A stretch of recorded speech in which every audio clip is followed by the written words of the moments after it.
வணக்கம்ப்பா. உடம்பு வலிக்குது, இடுப்பு வலிக்குது, அந்த வலிக்கிற இடத்துல தொட்டு அமுக்கி பார்த்தோம்னா ஏப்பமாக வருது அப்படின்னாங்க. அது வாய்வு அந்த இடத்துல சேர்ந்துக்கிட்டுருப்பா. என்ன வலின்னே தெரியாமல் அவங்கவுங்க வைத்தியம் பார்த்துக்கிட்டு இருப்பாங்க. இருதயத்தில் கூட சில சமயம் நெஞ்சில் கூட வலிக்கும், இருதய பிரச்சனைன்னு பயப்படுவாங்க. இதுக்கெல்லாம் நம்ம என்ன செய்யணும்னா, ஒரு 10 மில்லி சுத்தமான விளக்கெண்ணெய் அதை வாங்கி 10 மில்லி விளக்கெண்ணெயில் ஒரே ஒரு பூண்டு பல்லாம் தட்டி அதுக்குள்ளே போட்டுருங்க. ஒரு சிட்டியை கூட பெருங்காயத்தூள், வறுத்த பெருங்காயத்தூள், பெருங்காயத்தை எப்பவுமே வறுத்து அந்த பொடியை வறுத்து தான் யூஸ் பண்ணணும். வறுக்காமல் இருந்தால் பித்தம்.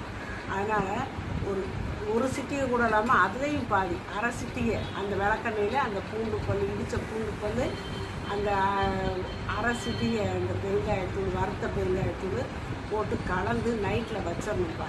நைட்டில் ஒரு 7 மணிக்கு வச்சோம்னு வச்சுக்கோங்க, காலையில் 7 மணிக்கு குடித்தோம்னா 2-3 தடவை வயிற்றால போகும். அன்றைக்கி நான்வெஜ்ஜு சாப்பிட